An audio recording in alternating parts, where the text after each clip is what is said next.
My dear masters, my dear friends and my dear God's, దృష్టిని బట్టే సృష్టి ఉంటుంది అని తెలుసుకుందాం మనం. చూపుని బట్టే చూడబడేది ఉంటుంది. ప్రపంచంలో చూడబడేవి అనంతంగా ఉన్నాయి, కానీ మన చూపుని బట్టే అవి మనకి ప్రత్యక్షమవుతాయి,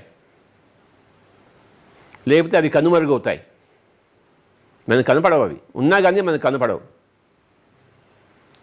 చూపుని బట్టి చూడబడేది ఉంటుంది, గుర్తుంచుకుందాము. ఇది గొప్ప సూత్రము, ఆధ్యాత్మిక సూత్రము. చూపుని బట్టి చూడబడేది ఉంటుంది. ఇప్పుడు నేను ఇక్కడ ఉన్నాను, నా పక్కన టీవీ ఉంది, నేను ఇటువైపు చూసాను అనుకోండి, నాకు టీవీ కనబడుతుంది. నా తల వెనకాల తిప్పి చూసాను అనుకోండి, నాకు కర్టెన్ కనబడుతుంది. నా చూపు నా ముందర ఉంటే నా వెనకాల ఉంటే నాకు కనపడదు కదా.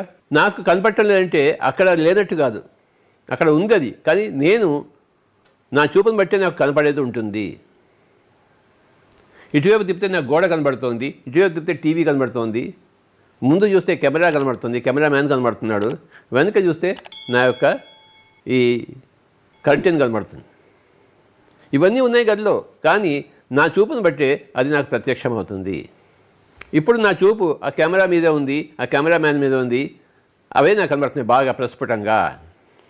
నా చూపుని ఇటు తిప్పానుకోండి, ఓహో ఇక్కడ టీవీ ఉందా అని నాకు తెలుస్తుంది, ఇక్కడ లైట్ ఉందా అని తెలుస్తుంది, పైన ఫ్యాన్ ఉంటే ఫ్యాన్ ఉందా అని తెలుస్తుంది, పైకి వెళ్తే పైకి చూపిస్తే ఫ్యాన్ కనబడుతుంది, కింద చూస్తే నేల కనబడుతుంది.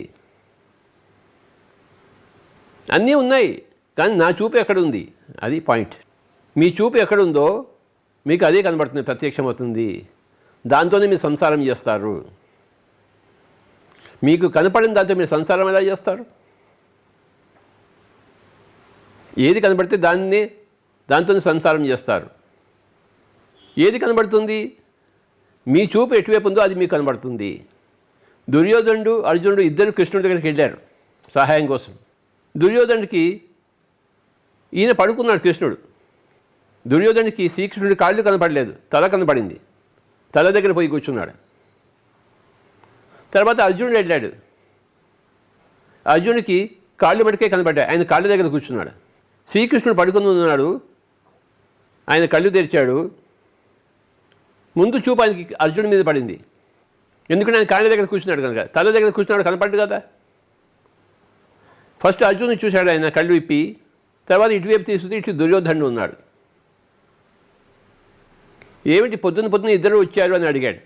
దుర్యోధనుడు అడిగాడు, మీ సహాయం కోసం వచ్చాం స్వామీజీ, మీరు మాకు సహాయం చేయాలి. అవునా? అర్జునుడు అడిగాడు, ఎందుకు వచ్చావు నాయన అంటే, సహాయం కావాలి స్వామీజీ అని చెప్పేసి. యుద్ధం జరగబోతోంది కదా, సహాయం కావాలి. సహాయం కావాలా? ఓకే, నేను సహాయం చేస్తాను. నేను ఒక పక్కన ఉంటాను, నా సైన్యం అంతా ఒక పక్కన ఉంటుంది. రెండింటిలో ఏది కావాలో ఒకటే కోరుకోండి, మీరు రెండూ లభించవు అని అనుకుంటుండగా దుర్యోధనుడు నాకు ఫస్ట్ ఛాన్స్ రావాలని ఉబలాట పడుతున్నాడు. ఎందుకంటే ఆయనకి సైన్యం కావాలి. ఎక్కడ అర్జునుడు సైన్యం అడుగుతాడేమో అని చెప్పేసి ఆయన లోపల గోలపడుతున్నాడు. ఆయన ఆరాటం చూశాడు. స్వామీజీ నన్ను ఫస్ట్ అడగనిండి అన్నాడు దుర్యోధనుడు. కాదు, నేను ఫస్ట్ చూడలేదు, అర్జునుడిని ఫస్ట్ చూశాను అన్నాడు. కానీ నేను ఫస్ట్ వచ్చాను అన్నాడు దుర్యోధనుడు. ఈ గదిలోకి నేను ఫస్ట్ వచ్చాను, మీరు అది గమనించటం లేదన్నాడు. నేను చూడలేదా నిన్ను, నా చూపు నీ మీద లేదు, నేను చూసింది ఫస్ట్ అర్జునుడిని. నాకు సంబంధించినంత వరకు అర్జునుడే నేను చూశాను, అర్జునుడే ముందు వచ్చాడు నాకు, తర్వాత నిన్ను చూశాను నేను.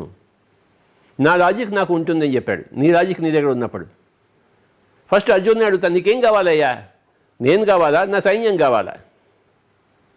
అర్జునుడు ఎప్పుడు సైన్యం కోసం రాలేదు, దుర్యోధనుడు సైన్యం కోసమే వచ్చాడు. కృష్ణుడు అక్కర్లేదు దుర్యోధనుడికి, కృష్ణుడికి వాల్యూ తెలియదు. అర్జునుడు వెంటనే, స్వామీజీ థ్యాంక్ యూ వెరీ మచ్, నన్ను ఫస్ట్ అడిగించినందుకు. నాకు మీరే కావాలి, మీ సైన్యం అనవసరం, నాకు మీరు నా దగ్గర ఉంటే చాలు అన్నాడు. వెంటనే దుర్యోధనుడికి ఎగిరి గంతేసినట్టు పడేసినది. అంతకి వెతకబోయిన తీగ కాలికి చుట్టుకున్నట్టు అనిపించింది. తాను కోరుకున్నదే తనకు జరుగుతోంది.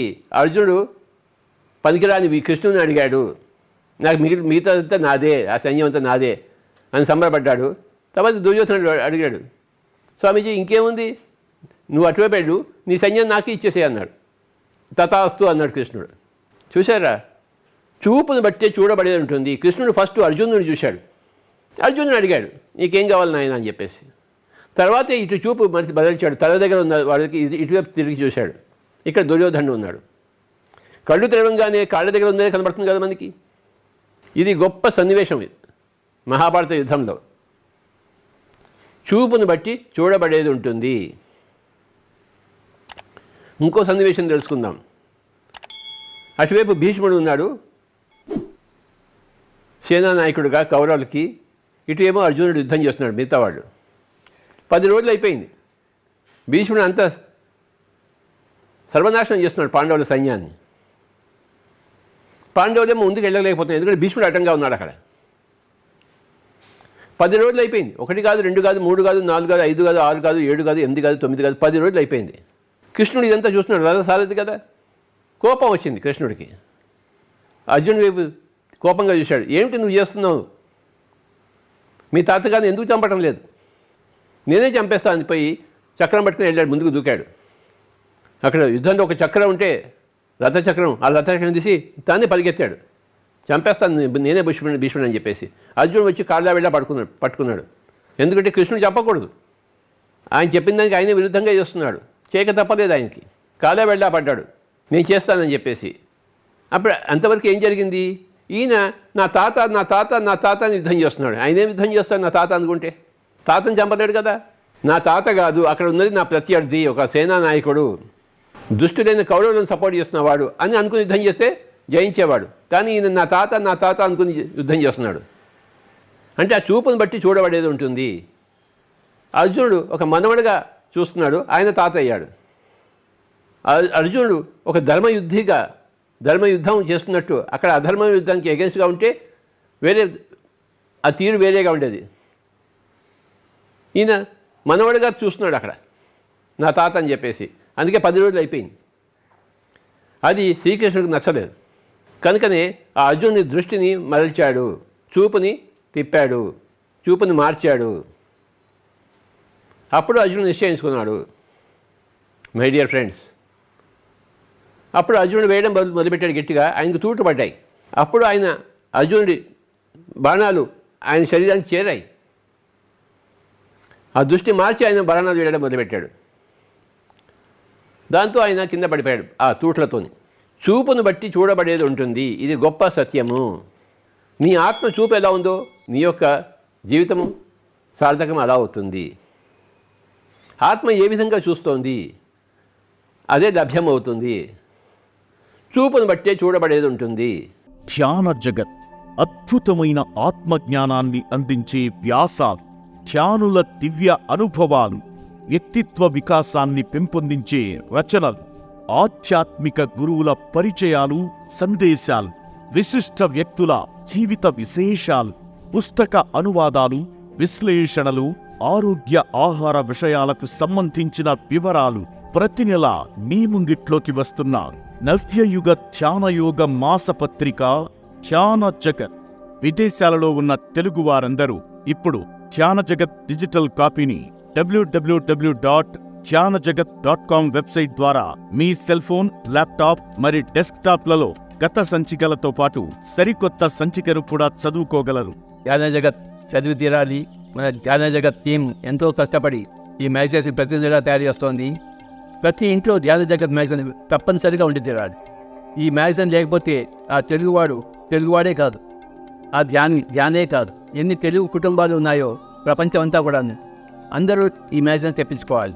అందరూ ధ్యాన జగత్ మ్యాగజైన్కి ఇతోధికంగా కాంట్రిబ్యూషన్ ఇవ్వాలని కోరుకుంటున్నారు, విరాళాలు ఇవ్వాలని కోరుకుంటున్నారు. మీ దగ్గర డబ్బులు ఎక్కువగా ఉంటే ఆ డబ్బును సద్వినియోగపరచుకోవాలనుకుంటే మీరు దయచేసి ధ్యాన జగత్ మ్యాగజైన్కి పంపించండి.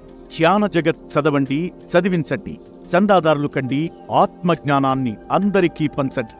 మరిన్ని వివరాలకు సంప్రదించాల్సిన నంబర్ 70754999799.